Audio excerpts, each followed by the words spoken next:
নমস্কার, বাঙালির পেট পূজা চ্যানেলে আপনাদের সকলকে জানাই স্বাগত। বর্তমানে আমরা অনেকেই কিন্তু সকালের ব্রেকফাস্টে বা রাত্রের ডিনারে ডালিয়া খেতে পছন্দ করি। এই ডালিয়া খুব হেলদি হবে আর টেস্টি করে আজকে আমি তৈরি করে আপনাদের সঙ্গে শেয়ার করছি।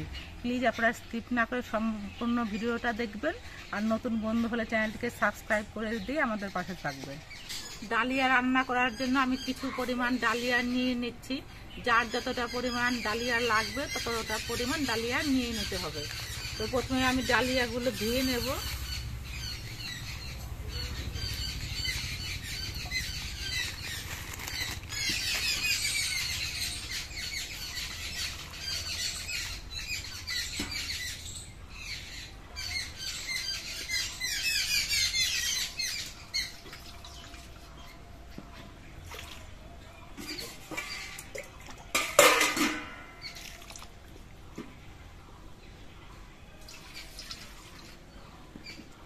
আর কিছু পরিমাণ মুসুরির ডাল নিয়েছি, এই মুসুরির ডালটাও আমি ধুয়ে নিচ্ছি।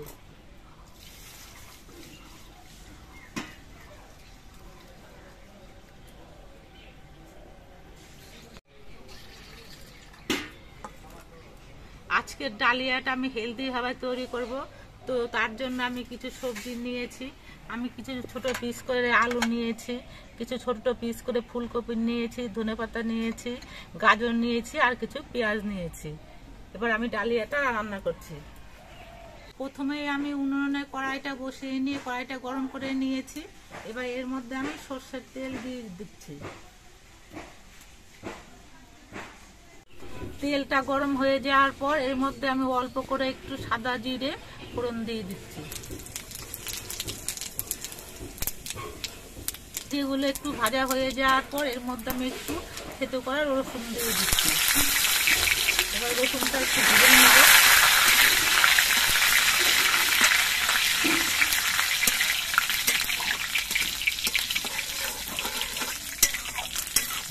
রসুনটা ভাজা হয়ে একটা সুন্দর সেন্ট বেরিয়েছে। এবার এর মধ্যে আমি কোচানো পেঁয়াজগুলো দিয়ে দিচ্ছি।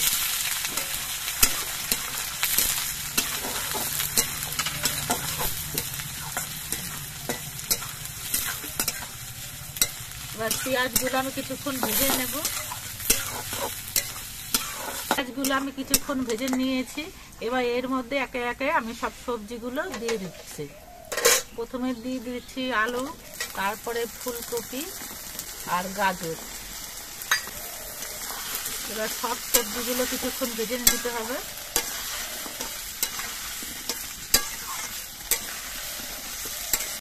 সবজিগুলো ভাজার সময়ই আমি পরিমাণ মতো নুন দিয়ে দিচ্ছি, কয়েকটা চেরা কাঁচা লঙ্কা দিয়ে দিচ্ছি আর অল্প করে একটু আদা বাটা দিয়ে দিচ্ছি।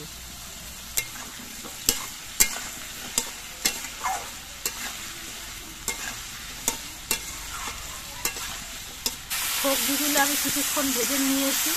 এবার এর মধ্যে আমি দিয়ে দিচ্ছি 1 চামচ হলুদের গুঁড়ো আর 1 চামচ জিরের গুঁড়ো।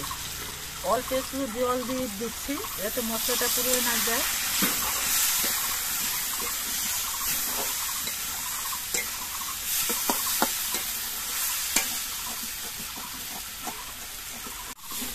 মশলা দিয়ে আর সবজি দিয়ে আমি মিনিট 2 কষিয়ে নিয়েছি। এবার এর মধ্যে আমি ধুয়ে রাখা মুসুরি ডালগুলো দিয়ে দিচ্ছি।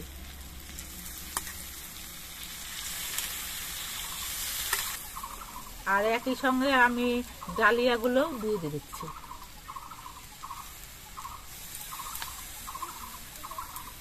এবার সব কিছু দিয়ে নেড়ে চেড়ে কিছুক্ষণ মিশিয়ে নিতে হবে।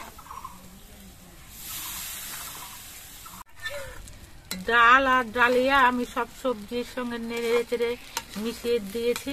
এবার কিছুক্ষণ কষিয়ে নিতে হবে।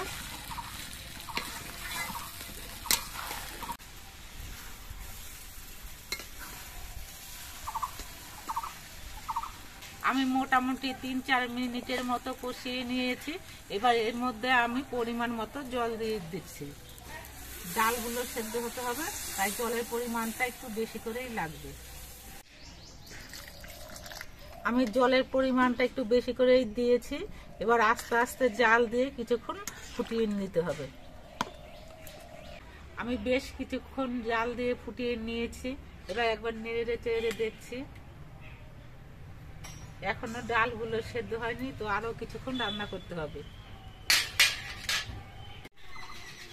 রান্না করার সময় কিছুক্ষণ বাদে বাদে নেড়ে দিতে হবে, না হলে আবার নিচে লেগে যেতে পারে। তো আমি কিছুক্ষণ বাদে বাদে তাই নেড়ে দিচ্ছি।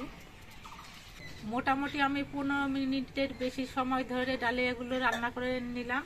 তো এখন এই ডালিয়া, ডাল, সবজি সবই সেদ্ধ হয়ে গেছে। এবার এর মধ্যে আমি এই কোচানো ধনেপাতাগুলো দিয়ে দিচ্ছি। এই ধনেপাতাগুলো দিলে পরে ডালিয়ার টেস্টটা অনেকটাই বেড়ে যায়। এবার এই ধনেপাতাগুলো নেড়ে চেড়ে মিশিয়ে দিতে হবে। আমার ডালিয়া রান্না হয়ে গেছে, এবার এটা আমি নামিয়ে নিচ্ছি। আপনারা দেখতে পেলেন যে আমি কীভাবে ডালিয়ার খিচুড়ি রান্না করলাম। এইভাবে ডালিয়ার খিচুড়ি রান্না করলে স্বাস্থ্যের পক্ষে যেমন ভালো হয়, তেমনি খেতেও অত্যন্ত টেস্টি হয়। আপনারা এইভাবে একদিন রান্না করে খেয়ে দেখবেন।